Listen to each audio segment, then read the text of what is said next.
Good evening, Drew. I really don't want this to be our last podcast. Okay. I think I'm okay. Uh-oh. I had a little incident. Uh-oh. I got a face full of gasoline. Oh, shit. Yeah. Yeah, it went everywhere. It went in my mouth, up my nose, in my eyes, over my clothes. Huh. Yeah. I think I'm okay. I don't have any problems. I'm going to assume this wasn't some sort of horrible gasoline-based attack, that this was some sort of refueling No, mishap. no, that was an accident. There was Okay. there was no Okay. malicious intent other than just me being dumb. Okay. So here's what happened. I had a little break after work today, and we're supposed to get some rain the next couple days. Mhm. And I really needed to get my grass cut because right now in the springtime, at least in my yard, once a week just ain't doing it, man. Like if you're only out there mowing once a week, you're gonna have some clumpy grass because it's just growing really fast. And I'm mowing at a relatively high setting right now, just to try to keep up with it. Long story short, I mowed the front yard and I brought the mower back to the driveway because that's about the time where I'm gonna have to refuel. Because I'm still one of those people that's polluting the planet with a combustion engine. Okay. I don't have a fancy electric mower. Honestly, like no shade, no lemonade, right? I just really think that my yard is too big for an electric mower. I get that. Yeah. Yeah. Unless I buy a whole bunch of batteries. Mhm. So I brought it back to the driveway, and my little jerry can of dinosaur juice was almost empty. Okay. And when I was a kid, gas cans were simple. You sort of took the Mhm. lid off and you dumped the gas in. Yes. But because we can't be trusted with ourselves, Mhm. they make it very hard to get gasoline out of these little Yes. receptacles. Yes, they do. Thank you. Thank you. I'm glad someone's Yeah, finally saying it. I'm very brave. So anyway, my particular gas can is you sort of have to flip up this little lever and then press in on like the neck of the Mm. little pour spout that comes out of it. Maybe I'll put a link in show notes or something. But you sort of have to like lift and press with one hand while you then sort of tilt the gas can up and then let the juice go in. Well, my gas can was almost empty, which means it had a lot of air in it. Because what happens is after you're done pouring the juice out of the gas can, air rushes back in, but then gets closed off whenever you take your hand off the little thing, like the safety switch. So there was a little build up of air pressure in there, and without thinking, I sort of tilted the gas can over and then pressed the little safety switch, which made Okay. air come out instead of gasoline. And the gasoline that was in my gas tank decided that physics was going to get involved, and then that gasoline came out of my gas can and all over me, out of the gas tank of the lawnmower and all over me. Oh, that's Yeah. yeah, that would do it. Yep. So like it immediately happened. Gasoline was everywhere. Like it was literally everywhere. I kind of still smell like gasoline. I even took a shower. But it went in my eyes, so, like, I immediately was like, "Ah, fuck," because like, listen, I've siphoned gas before, I've had gasoline in my mouth, it's delicious. Up your nose is a little bit different. Up your nose is a little bit different sensation, but the eyes were what really got me. Oh, There wow. was very spicy, very burny, so I immediately ran into the house with, like, one eye closed, took my contacts out, and then proceeded to just flush my eyes with saline the best I could, which it's really hard for me to give myself eye drops. So I just like held my head under the spigot of my sink and just tried to wash it out the best I could. So I've been wearing glasses for the rest of the day, but that was fun. And then I took all my clothes off. It smelled like gasoline and put them in the washer. um, yeah, so that's the story of the gasoline on me. How are you? Eh, man, Just yeah, what's going on? I don't know if I was gonna talk about this or not, but I guess I will. Okay, uh, Okay. so, uh, my dogs, both of my dogs had uh, health problems. Right. Uh, so Thursday night, after we recorded, Cupcake, my little Yorkie, she has issues where her like larynx, trachea collapses. I know she can't breathe. Yep. Uh, uh, Common problem of Yorkies, by the yeah, way. yeah. So she's been like on meds to help with that and to keep her calm. Well, overnight she had a really bad event, and despite our best efforts, by the time we got her to the ER in the middle of the night, she was gone. I'm sorry, dude. Yeah. And then and then Bella, my other dog, she has heart problems, and on Monday she also passed. So Oh, I dude. lost both dogs in like 3 Oh. days. Do you I like to think that were your dogs buddies? Yeah, they were. Yeah. Yeah. Yeah. I think they do get kind of heartbroken. Yeah. They Yeah. know, Yeah. right? Yeah. I'm sorry, dude. Yeah. That's It's tough, man. it's it's been a it's been a rough week. Yeah.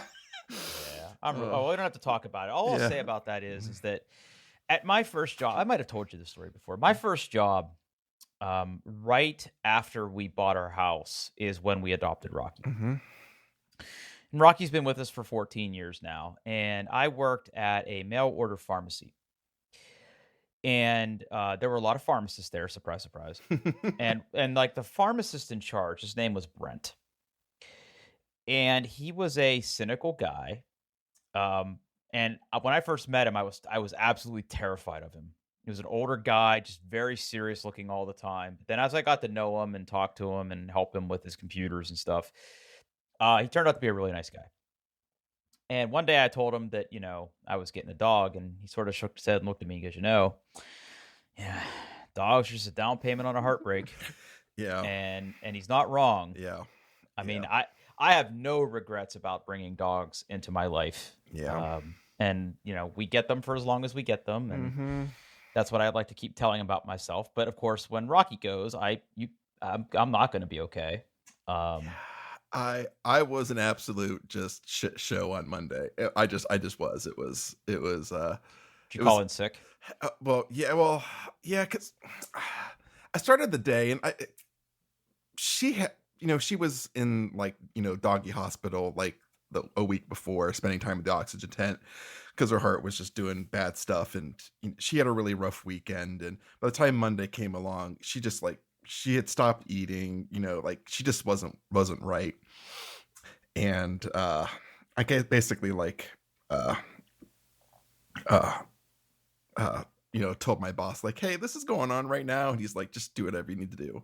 Sure. So I just got to spend the last few hours with her, and then yeah, give her all the loves and let her lick my face just entirely too much. And yeah. Sure. Got to. Yep. Yeah. Well, buddy, Yeah. I'm really sorry to hear that. Yeah, thanks, man. But let's try to talk about some other stuff. Yeah, let's talk about some other stuff. All right. So we mentioned this at the end of the Mhm. last show. Yep, sure did.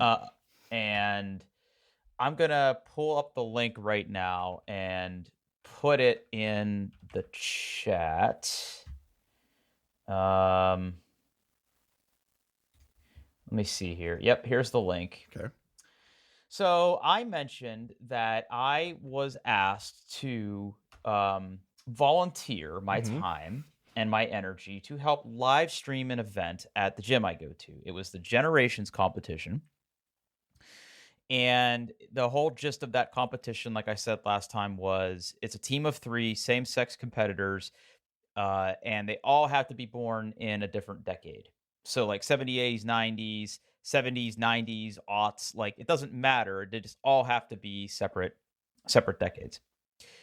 So the gym is, located here in Dublin, and the owner Jeff had asked me, because I'd been talking to him for about a while, like, hey, we should really think about live streaming because he puts on a couple events a year. The one that they really go all out for is the one they call Friendship Masters, which is for I think people 30 and over. There's different divisions that do the workouts and everything. So anyway, he said, listen, we want to live stream it. We would like your expertise. Can you help us do this so we can broadcast it to YouTube? Because the gym has a YouTube channel where they post like workouts and things like that. So I said, sure. So, in order to do that, we really first had to figure out how we were going to shoot it and do everything.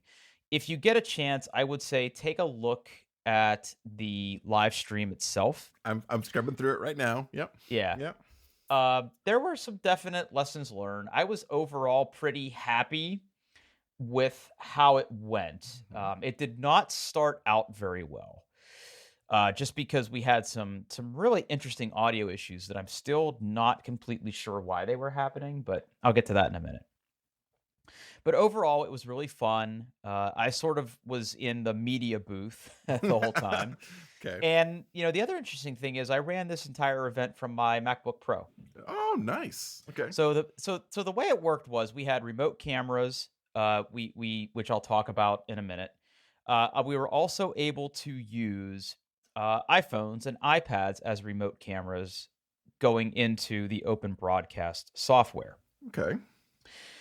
Now, cool. That's cool. Yeah. Yeah. Yeah. So listen, I think that's a pretty good place to start, because I think as anybody who's ever messed with OBS before knows that, hey, you fire up OBS, and if you have a webcam or some other source on your computer, you add that source, you sort of position it on your screen, you add other elements, you sort of do this thing. And when you're ready to go live, you tie that into a service like Twitch or YouTube or Facebook or whatever. And, you have your API keys and your login information, and it just literally takes the frames and the bits and encodes it locally and then pushes that up to whatever service you're going to watch. However, this all assumes that everything that you want to broadcast is either directly connected to your computer or is very near the computer that you want to use. Now, this is a gym with very wide open areas where people are doing workouts. So the first thing we sort of had to figure out was, how are we going to capture this event? And oh, by the way, part of this event was also going to be outside. So we needed a way to sort of capture the event. So basically, there were two main ways we were going to capture the event. The first was we were going to use remote cameras, leveraging people's iPhones and like one of the gym's iPads to basically be the camera that's happening there. And you can clearly tell the difference if you're like scrubbing through the stream. Mm-hmm. Title. I need to write that down. I'm sure they'll scrabble through the stream. You can clearly tell when one is happening and the other one isn't. So let's talk about how we make that work from an iPhone or iPad perspective. I was actually curious, do they have to run like a special app or something? Or well, so here's the deal. Okay. Yes, they do make apps that leverage like SDKs called NDI, and I think I've talked about NDI on this podcast before. Yeah. Let's see here. Who makes NDI? NDI SDK. There's a company that makes it. Yeah, I'm gonna let's start here, because I think it's important to understand this technology before we talk about any of this. But this technology right here is something that I use at home today, because when I'm playing a game on my computer, I don't want to waste computing cycles doing encoding of my stream to send it then up to wherever I'm streaming it to. So at home, what I do is I use this NDI technology.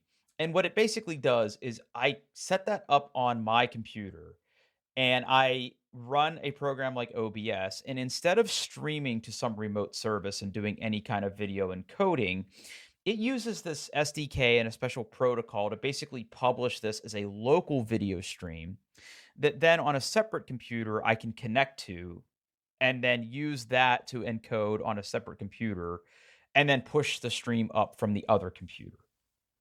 It's very slick, and it works pretty well. It's pretty low latency because it's all local network. All the computers involved in this equation are wired, so there's no like Wi-Fi or bandwidth that I necessarily have to worry about saturating or anything. However, in order to do this with the iPhones, yes, there are apps that basically leverage this same SDK, but they cost money.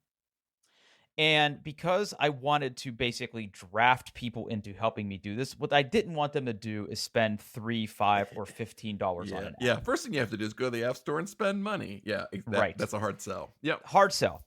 However, there is a way to do this for free. Okay. And the way that you do this for free is there is a very specific protocol you can use called RTMP. RTMP. Yep. Real-time messaging protocol. Okay. Okay. Fancy. Now, I'm not going to put a link to. I'm not going to put a link in anything about RTMP. Like you can go like read about that and do whatever. But the interesting thing about it is this: is that in broadcast software like OBS or Streamlabs OBS or anything, you can add a source that is being published via RTMP to your stream. Okay. So the way it works is this: you download software, free software. Like there's a program for the iPhone called Streamlabs OBS. It's the same company that makes Streamlabs OBS for your computers. Okay. Streamlabs. Let me put a link in the show. Streamlabs OBS, OBS for iOS. And whenever you're setting that up, there's a big button on the app that says Go Live. Okay. And when you click Go Live, you basically say, where do you want to send this? And again, this is a free app, and you can buy a subscription to OBS, like the company Streamlabs, which opens up additional options and things like that. But one of the options is custom RTMP server. Now, you might be asking yourself, well, where is my RTMP server? I was going to say, where's your RTMP server, Drew? Yes. So the way that this worked was everybody who wanted to be a remote camera had to, number one, download Streamlabs OBS. Then they put in the IP address or host name of my MacBook Pro M1. Okay. And essentially, they were then sending that information to me. Now, on my Mac, what I needed something that would be able to receive that RTMP feed. And you know what? There is such a thing. Okay. Let me put another link in here. This sounds hacky, but it's really not. If you're familiar with the web server Nginx, I am. There is a plugin or module for Nginx that adds an RTMP socket. Okay. So basically, these phones are connecting to my Mac on a very lightweight web server, which is backed by Nginx and this RTMP module. Pretty cool so far, right? Yeah, absolutely. Now, once it's there, I can then turn around and point that to basically where it's being published on that socket. I can then add those sources into OBS, and I'm basically getting it local. Yeah. So it's going from Streamlabs OBS iOS app to Drew's MacBook Pro running Nginx with this module, which, by the way, the hardest part of this equation was finding a way to get that RTMP module to compile for a MacBook for an M1 chip. Okay. That was the hardest part. And it turns out there is one. If you get it through Homebrew, you can basically download different flavors of Nginx with already pre-compiled modules. That's the trick. Okay. So that was like the hardest part to figure it out. I spent way too long on a Saturday night before the event trying to figure out how to like compile it. And I was very frustrated. But long story short, that's how we enabled people to use their iPhones. And the audio quality was great. Video quality was great. Because the cameras on any modern iPhone or iPad are great. Yeah. Image stabilization was a little bit of an issue. Like people, there were definitely points where if someone was moving around, the tendency was to get a little bit seasick. But people being able to get live reactions and talk to the competitors after events, and basically pan around and get places that the stationary cameras, which we're going to talk about in a minute, where those were, was really good. The only limiting factor here was the Wi-Fi network itself. Because we were also doing this out of doors and the weather was not cooperating in the morning, we were not able to add an additional mesh node to the outdoors. So our coverage was a little bit limited outside till later in the day. Okay. But all in all, very, very cool solution. Didn't cost a thing other than some of my sanity and time. But it worked really, really, really well. Now, the other way we were capturing the event is we had stationary cameras positioned around the gym. And the intent here was to provide sort of a macro view of the event floor and the outside of the gym where people were also going to be doing their workouts. Now, we really didn't have a budget for this, and I would have loved to go buy some really nice webcams and hook them up and everything. But there's two problems with that. Number one, cost, right? Because I was basically doing this out of pocket because this was the prologue. If we could make it work for this event, we'll be able to basically take our learnings from this and really turn around and do something really, really cool for the Masters. Okay. Yeah. Later on in the year. So everything was sort of out of my pocket, which again, super not worried about. But these cameras were going to be like out in the gym. Like they weren't going to have computers connected to them. There really wasn't going to be a way to run a hard wire to them easily where they, were one, it'd be easy to run a wire to that wasn't like just some random wire going somewhere. Right. And two, just it would have been really difficult. So the basic requirement here was Wi-Fi camera that I would be able to use as a source in open broadcasting software. What I landed on was the infamous Wyzcam V3. Now, have you ever used a Wyzcam? I have never used a Wyzcam. No. Are you familiar with the brand? I am, yes. Yeah. All right. Now, here's the deal. These Wyze cameras, they are not expensive. Yeah, that's like your thing, right? Like they're kind of just cheap, and it's like one of those like if someone steals them, meh, right? Oh yeah. Now they're clever. $35. Okay, yeah. They're cheap, but they're clever. Okay. Now it'd be very easy for me to tell you that I had a bad experience with these, and I'm not going to say I had a great experience, but for less than $25 per camera. Ooh. Because here's the deal. The link I just put you takes you to the Wyze store where they're $35. Yep. Micro Center has them for substantially cheaper. Oh, okay. For two reasons. One, they buy in bulk. And two, they have a very large collection of refurbished Wyzcam V3s. Okay. Now, quick sidebar here, Paul. What do you think refurbished means? Probably returned. Good guess. Okay. But that's repaired. Oh, okay. What I have come to discover is that refurbished means that when it was manufactured, it failed a quality check. Oh, I had an oopsie. Failed a quality check at the factory. Okay. They fixed it, reboxed it up, and sent it out. Okay. Now, I bought 4 refurbished Wyzcam V3s from Micro Center and 4 memory cards for a reason I'll get to in a minute for less than $100. Okay. That's so pretty good. Yeah. Pretty good. Now, here's the problem, though. These Wyzcams are designed to be used with an app.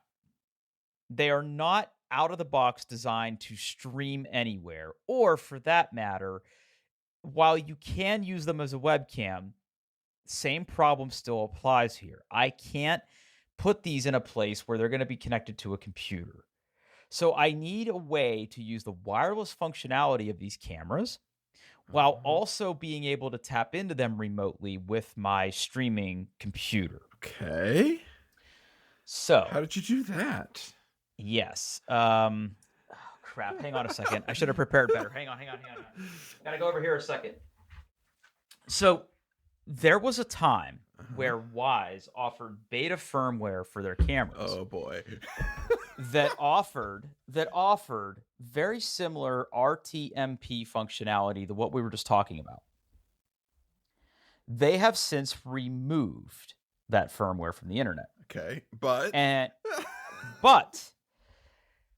enterprising people on the internet basically wrote their own firmware. Okay, all right. I was wondering when this was going to get to, and then I flashed the firmware, and here we go. Yes. So there is a GitHub repository called WZ Mini Hacks. Okay.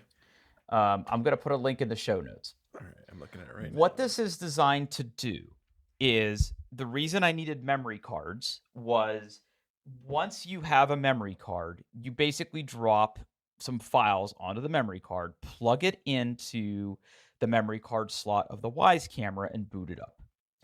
On first boot, it will basically read a configuration file.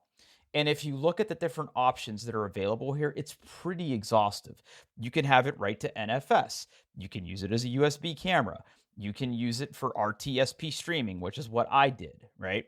Instead of RTMP, I was doing RTSP, which I could then turn around and use as a video source in OBS. So once I had the configuration files defined, I basically just made 4 copies of the configuration, turned on these options, and once they were on the Wi-Fi network, I was able to turn around and use them as sources in OBS. It really was not as bad as it sounds. Like, it's pretty straightforward. And by the way, this particular repo supports several Wyze cameras, not just the V3s, like V2s, pan and tilt, outdoor cameras. Like, they actually support quite a few things. And this isn't the only solution, but this is the only one that was like updated in like the last year. Okay. So I used this, and like what I did is, when we did sort of a dry run at the gym, I basically put this firmware on 2 cameras, and we put them in the places that we wanted to work on, and I added them as sources in OBS, and it worked. It just worked. Now, it wasn't perfect. Number one, there was significant lag.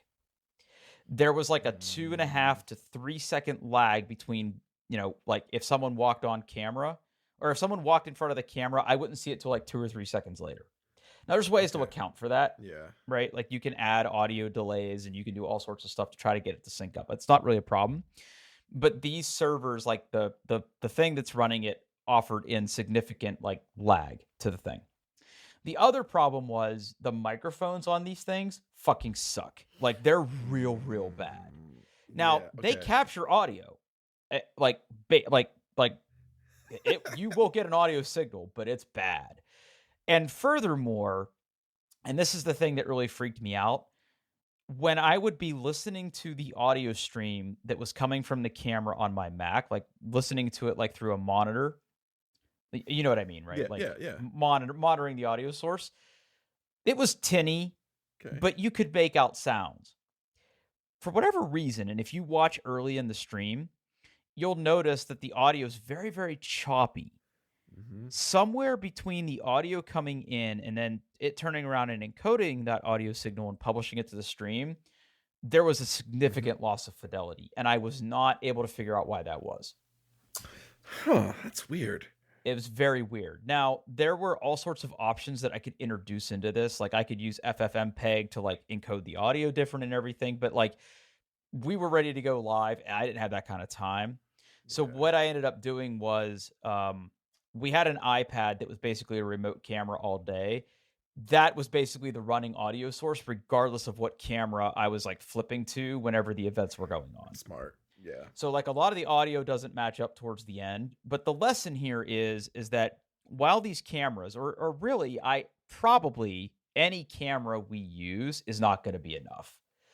What we're probably going to have to do is get some sort of condenser mics, right? Like a shotgun mic or something we can hang from a rafter to really use that as the primary audio source, regardless of what camera is being used.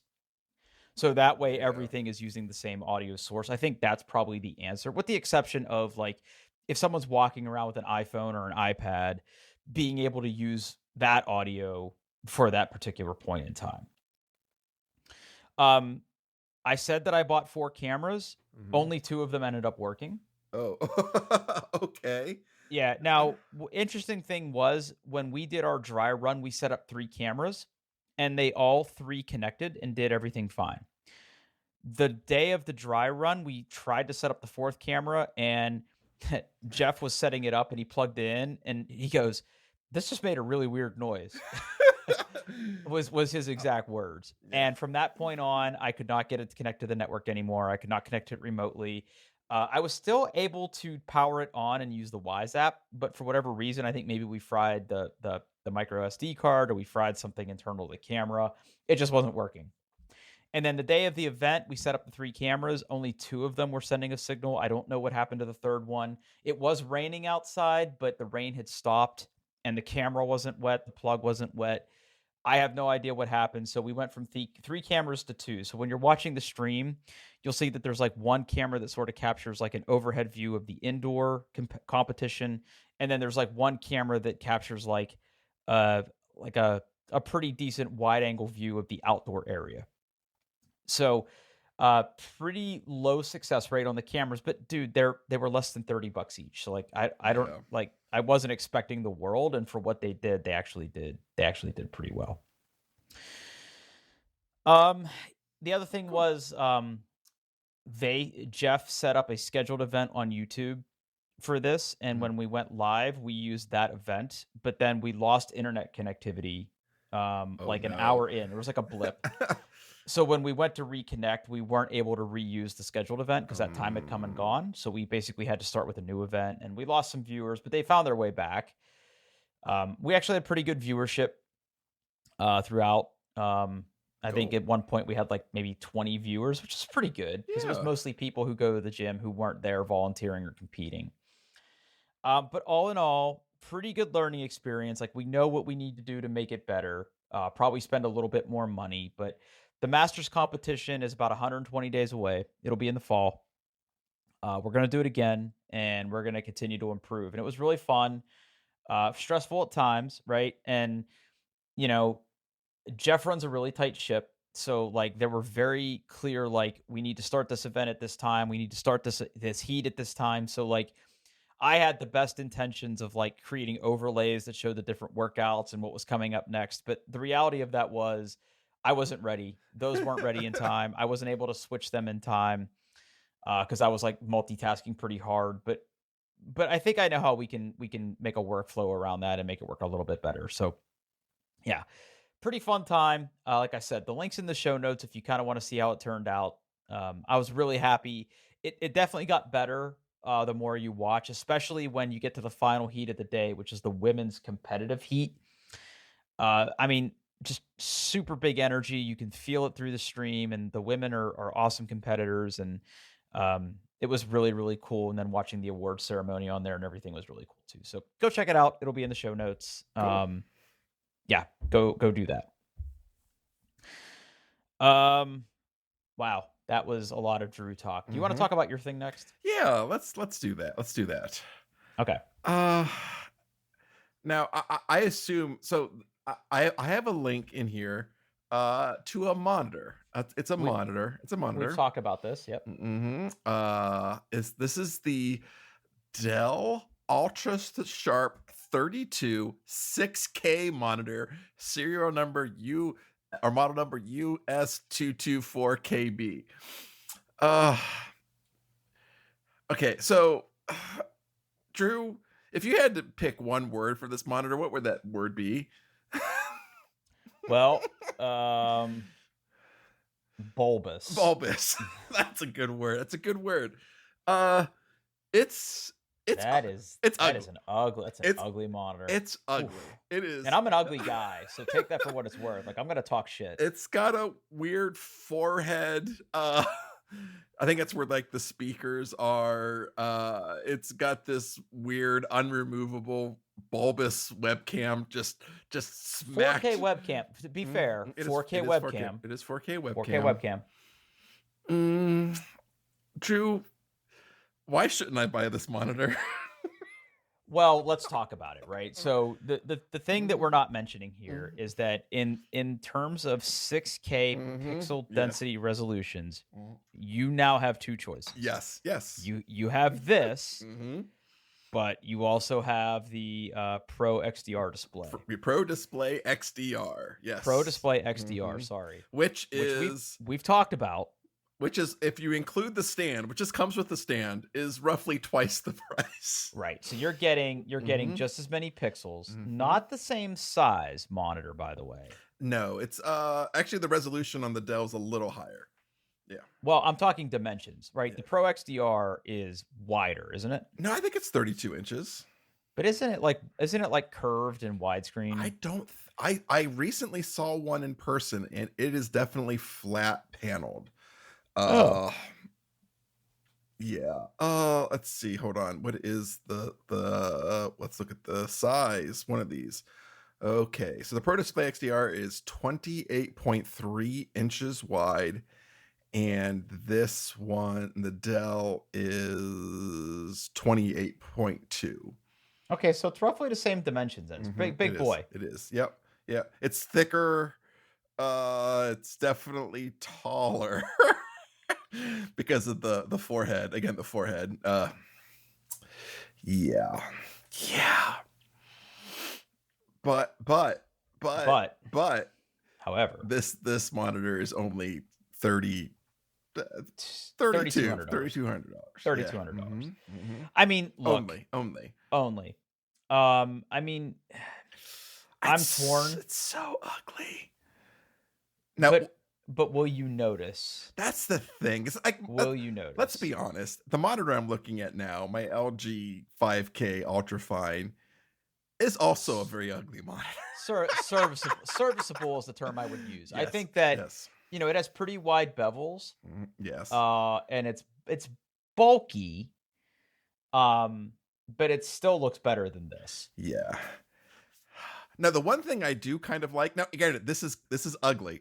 So it's, obviously it connects with Thunderbolt, and that's actually one of the things I'm kind of worried. I think everything's going to be fine. It's Thunderbolt 4. My work issued M1 MacBook Air is only Thunderbolt 3, but I'm pretty sure Thunderbolt 3 and Thunderbolt 4 have the same display. They're backwards bandwidth. compatible. Yeah, it has the same display bandwidth. Everything should be fine. Right. If you scroll down a little bit to and you get one of the pictures, so it's obviously Thunderbolt, one cable in. It's got a whole bunch of ports on the back. It's got Ethernet. It's got USB ports.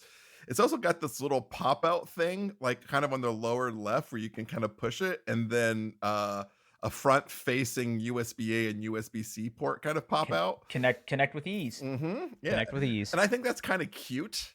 Because I don't need those ports your all monitor the time. has an erection. Yeah, it's like, please insert dongle. Insert me, daddy. I mean, look, pal. I am really, really tempted to buy this monitor, despite how ugly it is.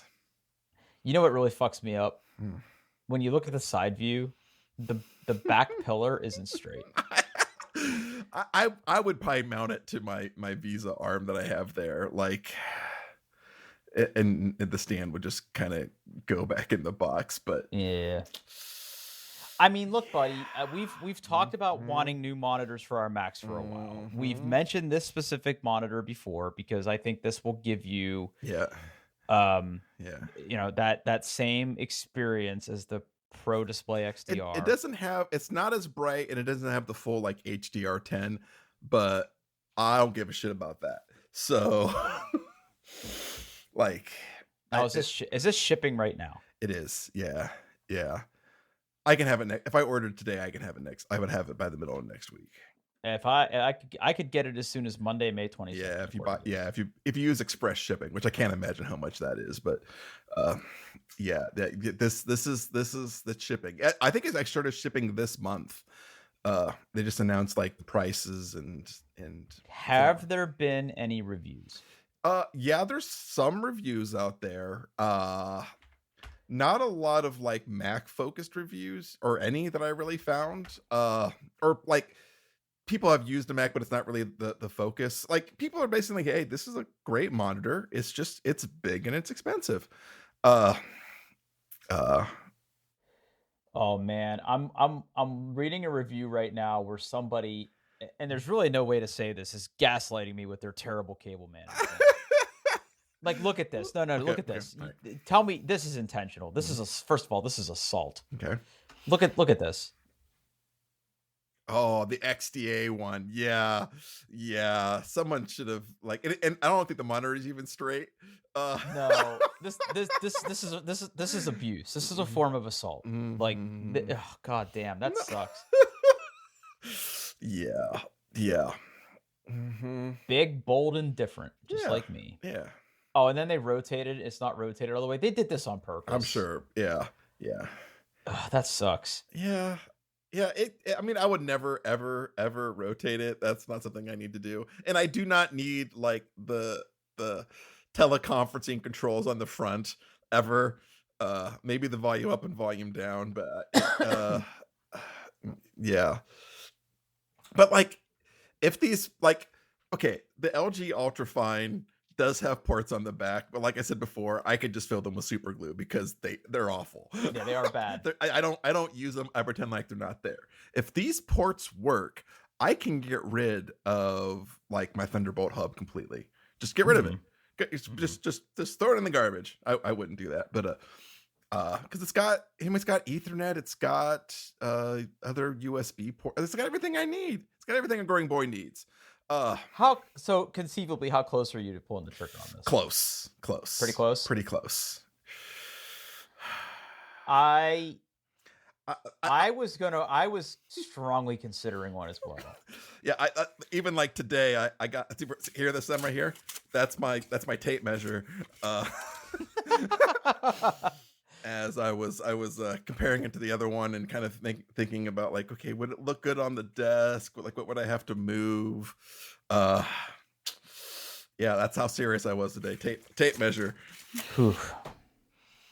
Well, buddy, I mean, Yeah. listen, you were the one that turned me on to the LG, and I mean, for all that monitor's fault, I literally use it every day. Yeah, and like we bought these like they've held up for quite a while. Like they're I haven't asked much of it. Yeah, like but it's a solid. display. Yeah, exactly. Like it's 5K, and that's rare. It hasn't exploded.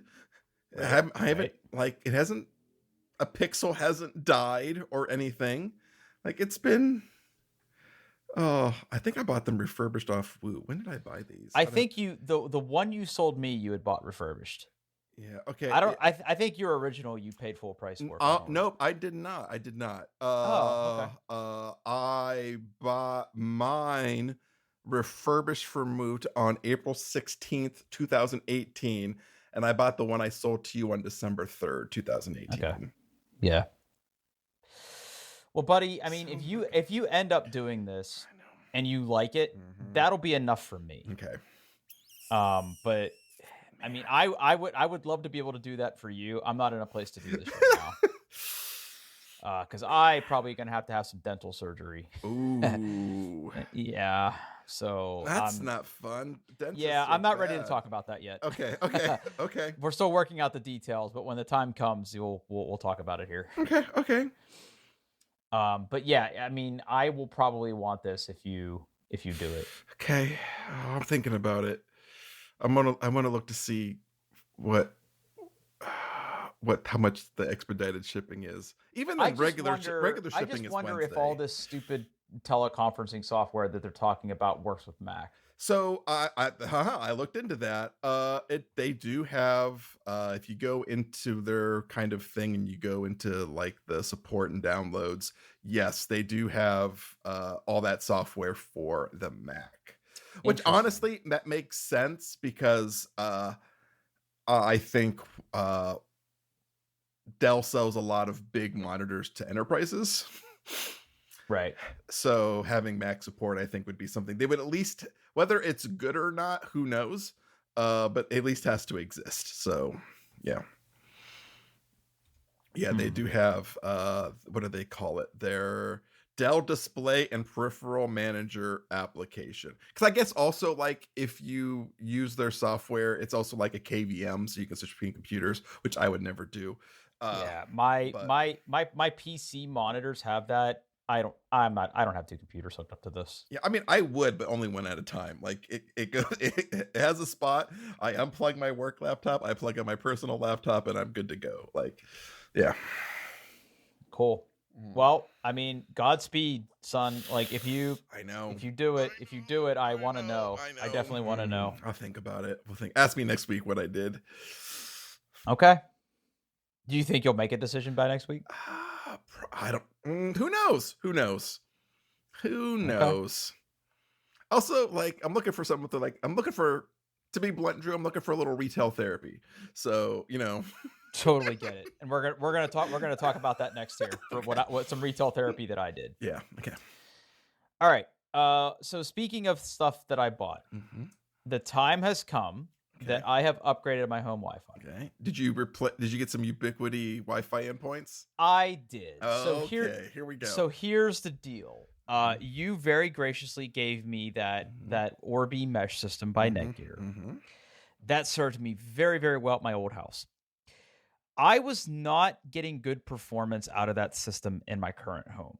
And it wasn't a fault of the base stations. I just think it was a positioning problem. I ideally I needed one more base station. So I looked into it. And I think it was going to cost me about $160 for an additional Orbi base station. Okay. Now, there's another little dark side to the Orbi system. And that is that the Ethernet ports on it are 1 gig. Okay. When I upgraded, we talked about this before, but when I upgraded my home networking gear to the Ubiquiti switches and the router, those are all 10 gig ports with power over Ethernet. And I'll tell you, it has made a pretty significant difference on my wired network for everything, right? Okay. So like I have since hardwired my Apple TV in my living room, like drilled a hole like through the floor and ran the cable over to my switch, and like it's pretty significant compared to watching things wirelessly or on some of the Roku sticks or things like that in terms of quality and speed and response. And like when I'm working on my NAS, it's significantly faster from like my wired computers. Like I have noticed a difference there. And previously, when I upgraded all this gear, I was using the Orbi base station as like the thing that connected to my cable modem. That's not the case anymore. I basically put it into access point mode, which for all intent and purpose is just like, it's not even really a device on your network anymore. It's just a thing that stuff connects to and then shows up as a device on your network. Yeah, broadcast an SSID, right? And like, exactly. Yeah. So I was looking into getting another Orbi base station when I said, listen, I have bought into this Ubiquiti lifestyle. My investment was significant, and that was sort of step one. And now I want to extend this investment a little bit because like replacing the access points in my home was sort of step one. Cameras will be next. That's a much later proposition because the cameras they offer are really, really expensive. So I can get rid of my current camera system because the way that Ubiquiti works is like the Unify OS, as they call it. They offer different modules. So like there's a networking module, there's a security module, there's even like a door access module, right? A Wi-Fi module.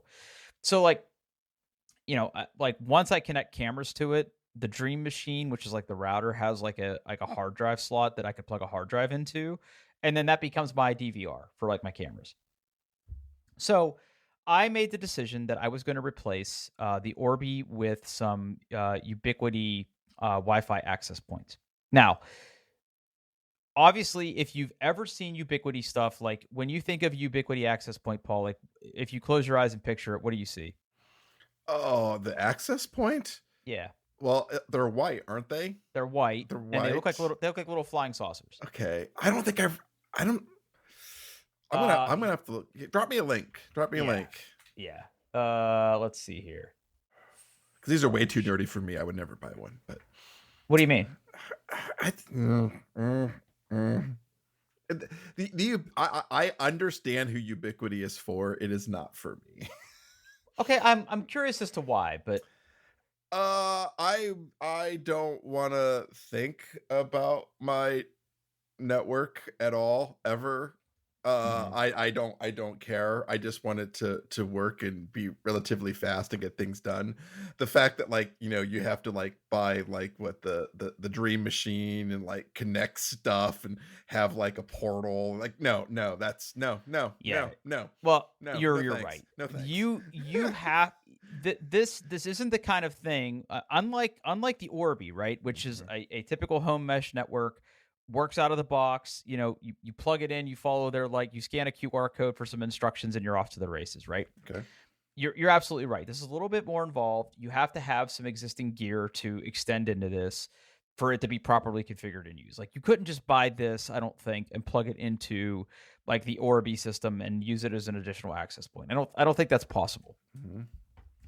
But if you're in the lifestyle of Ubiquiti, this stuff's pretty great. So what I ended up buying, Paul, is I bought one access point. Okay.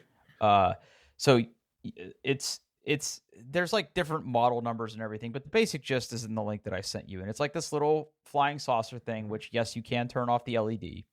Okay, so does that like sit somewhere on the flat side, or you have to like mount? Do you have to mount this thing, or Yes. like how does that work? Yeah. So here's the deal. Number one. Oh, you have to mount. Oh no, that not. Nope. Okay. Yep. Okay, well, just bear with me here, right? So, Okay. So you're right. This is the kind of stuff that you're going to mount somewhere. Mm-hmm. Now, I don't have any intent, and I did not run Cat 6 cable through my walls to different points of my house. Okay. Right now, I have one of these things. Mm-hmm.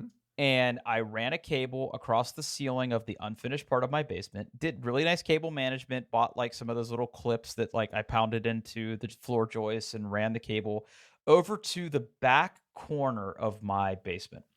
Okay. And I mounted it on like the same piece of like plywood that my breaker box is on. So it's on the wall. It's not on the ceiling. So it's basically broadcasting its waves like out into the house from down in that corner. Huh. And from there, I get exceptional coverage. Now, I'm gonna do something here real quick, and I should have had a screenshot of this ahead of time. But here's the interesting thing about this, and you mentioned like yes, you it is a little bit gross in that you have to turn around and you have to have the hardware to do this. Let me just sign into my console here real quick because I want to show you something that I think is pretty fascinating. Okay. Hold on, I'm SSOing.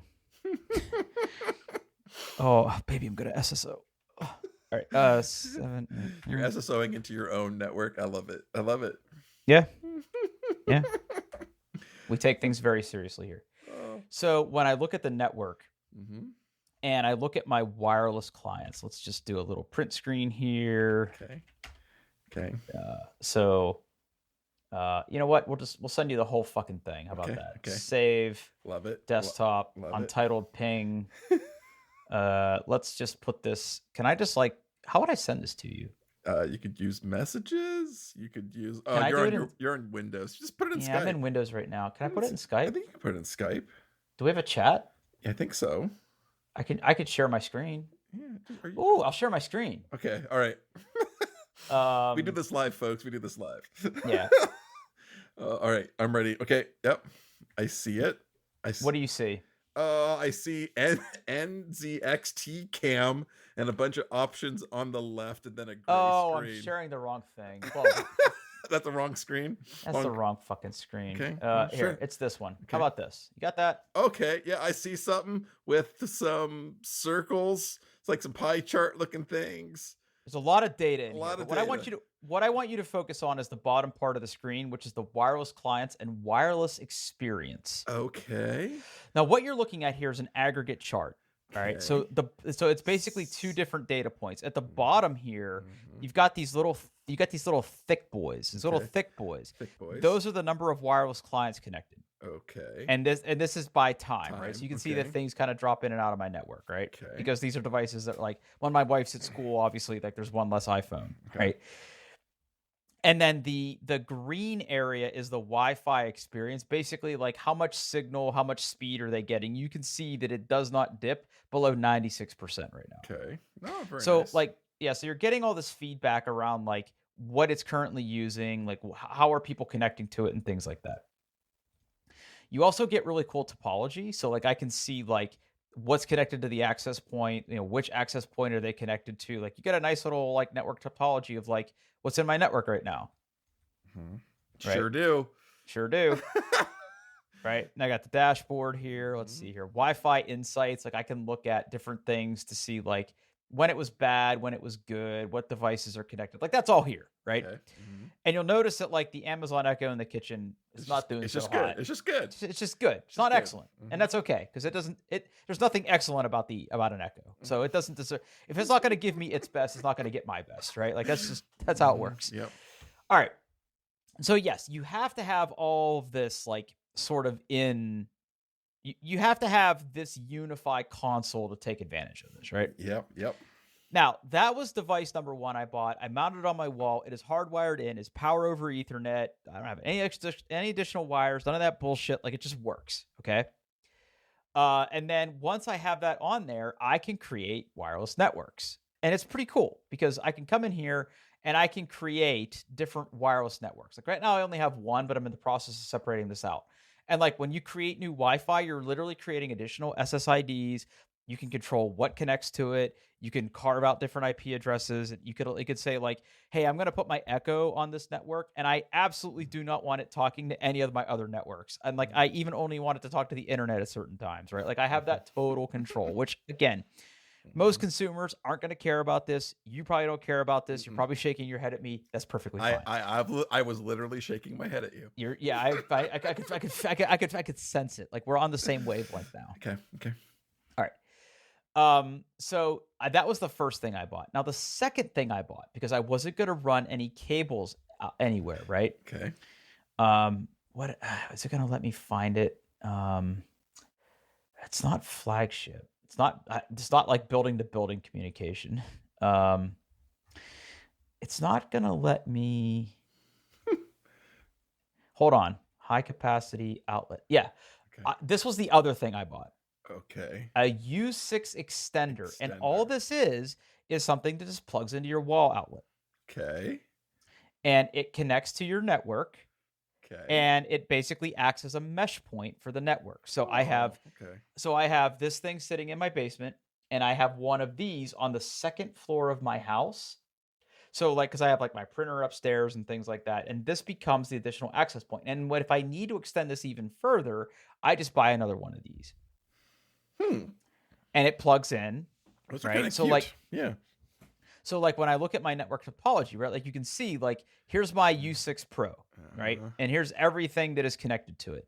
And then you can see that the U6 extender is meshed to that. And like here's all the things that are currently connected to that, like my irrigation controller, my home pod, like my doorbell and some other stuff, my Nest, like that's all connected to that.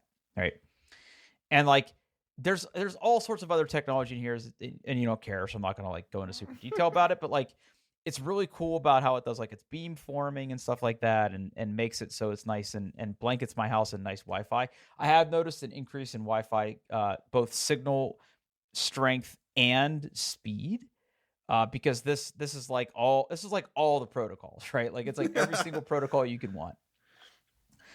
And like there's all sorts of like stats in here, like the uplink and the mesh, what access group it's a part of, like. This is about as close as you can get to like enterprise like Ethernet in your house. There's the E word. Yep. Yeah, but it's actually pretty good. It's actually pretty good. There's my little pie hole. Right. Gross. Everything running off my switch. Gross. I don't know. So yeah. So this was like phase 1 was buying like the Dream Machine and then the Switch. Phase 2 was replacing the Wi-Fi access points. Phase 3 will be cameras. Okay.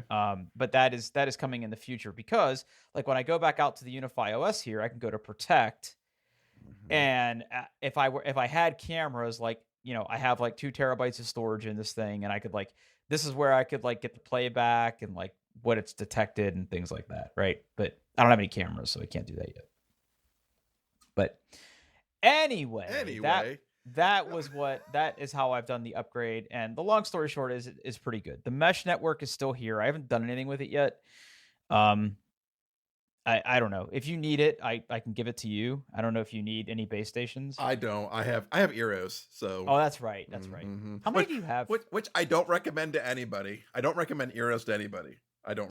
Do you want the Orbi? No, because I like my Eros. I'm confused. They don't have a lot of modern features, but you know what they have? They're good to look at. So that's what I have. Okay, good to look at. They're pretty. They're like little flat little round Rex. They're pretty. I like them. They look Would you ever consider the Google Home mesh network? No. Yeah. No. That's what I was contending with at the gym when I was recording, and it's just really hard. Yeah. Like you need the app. Like it's just yeah. Because I was trying to do like DHCP reservations for stuff so it would change, and that was just not a good experience. Yeah, like you can do that kind of stuff with Eero. Like you can do port forwarding. You can do that with everything. It's just the Google one made it really hard. Yeah. It's just like there's like you can't do like VLANs or stuff like you have a guest network which is separate from your other network, and like you can do this it's they're Eeros are perfectly cromulent. I just most people like you're gonna want some better other features and buy something else, but I like how Eeros look.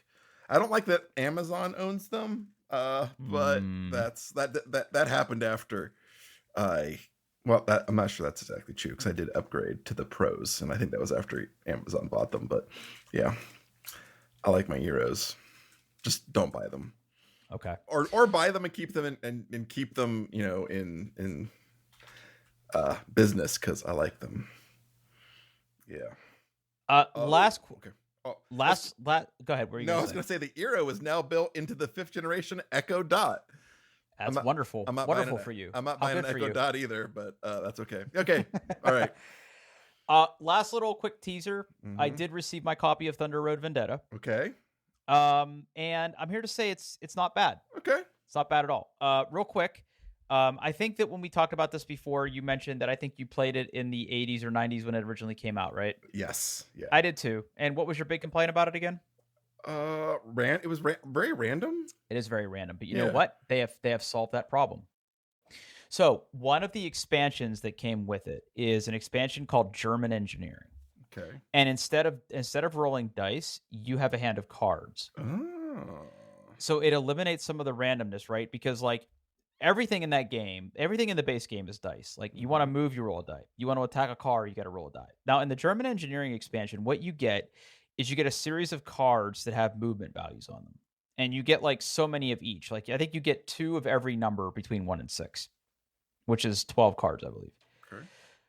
And then also on the cards are values for when you if you roll to attack, if you're trying to attack a small car or a medium car or a large car, you have to roll a die and you have to match the size. The dice value needs to say large if you're attacking large. Okay. These cards also have those values on them. So you have a little bit more control over the randomness because if you play all your 6s or all your larges, you're not going to make that attack, right? So that's an interesting twist and I like it. I played a couple little rounds by myself.